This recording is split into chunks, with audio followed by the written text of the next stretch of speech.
Mengawali berita hari ini pemirsa, DPRD Kabupaten Banyuwangi, Jawa Timur sebanyak 7 fraksi menyampaikan pandangan umum terhadap diajukannya perubahan nota keuangan anggaran pendapatan dan belanja daerah tahun 2022. Wakil rakyat yang duduk di DPRD Banyuwangi tersebut menyoroti perubahan APBD Kabupaten Banyuwangi tahun anggaran 2022.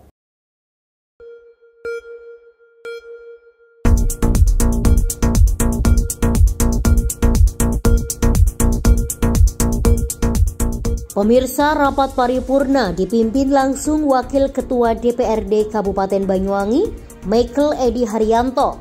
Pandangan umum atau PU fraksi yang menyampaikan pertama yakni fraksi PDIP, disusul oleh fraksi PKB, Demokrat, dan seterusnya. Di dalam penyampaiannya, wakil rakyat yang ada di DPRD Banyuwangi menyoroti perubahan APBD Kabupaten Banyuwangi tahun anggaran 2022. Yang semula APBD tahun 2022 dianggarkan sebesar 2.989 miliar lebih. Lalu APBD tersebut saat ini ditambah menjadi 3.171 miliar. Sehingga dalam perubahan APBD tersebut terjadi penambahan sebesar 181 miliar atau 6% dari anggaran sebelumnya. Di hadapan Wakil Bupati Banyuwangi Haji Sugirah, fraksi PDI Perjuangan dengan tegas mendesak ke depan pemerintah daerah Banyuwangi tidak hanya bergantung pada dana transfer dari pemerintah pusat, namun harus mampu mencari sumber pendapatan daerah tambahan agar lebih mandiri. Sehingga ketika ada persoalan ekonomi di tingkat nasional, Kabupaten Banyuwangi tidak berimbas secara signifikan. Selain itu, fraksi PDIP juga meminta ada pengawasan yang ketat terhadap sejumlah dinas agar pelaksanaan belanja daerah dalam perubahan APBD tahun 2022 lebih efektif. Sementara itu, fraksi Demokrat berharap adanya tambahan anggaran dalam perubahan APBD tahun 2022 tersebut harus mampu meningkatkan perputaran uang di Banyuwangi dan harus memberi efek terhadap peningkatan ekonomi warga.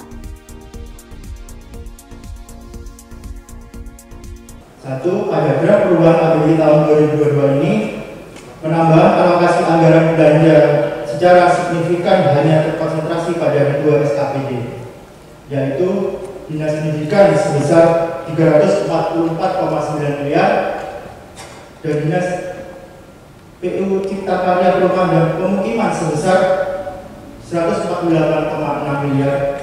Hal ini tentunya kurang sinkron dengan kebijakan tematik Pemkab Banyuwangi yang difokuskan pada penguatan sektor strategis untuk pemulihan ekonomi berbasis pembangunan pedesaan dengan prioritas pada sektor pariwisata, UMKM, pertanian, peningkatan SDM serta infrastruktur.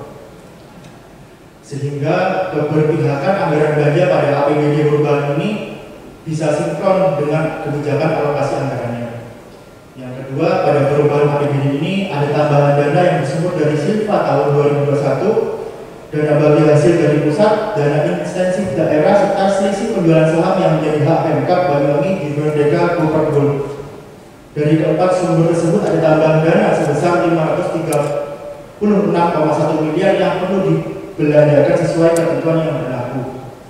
Fraksi kami berharap dana yang digelontorkan melalui mekanisme APBD ini akan berdampak adanya tambahan perputaran uang dan pemulihannya perekonomian di masyarakat, sehingga target pertumbuhan ekonomi akan bertambah lebih dari 4,27%, apalagi target pertumbuhan ekonomi di Jawa Timur targetnya sebesar 5 hingga 5,8%. Yang ketiga, dengan adanya slogan Banyuwangi Reborn, kami berharap dan mendorong agar target PAD juga bertambah lebih dari 518 miliar seiring dengan perputaran uang dan menggeliatnya ekonomi yang ada di masyarakat.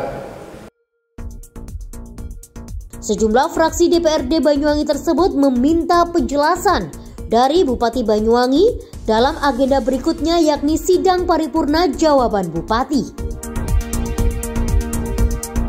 Dari Banyuwangi, Jawa Timur, Tim Liputan Banyuwangi 1 TV melaporkan.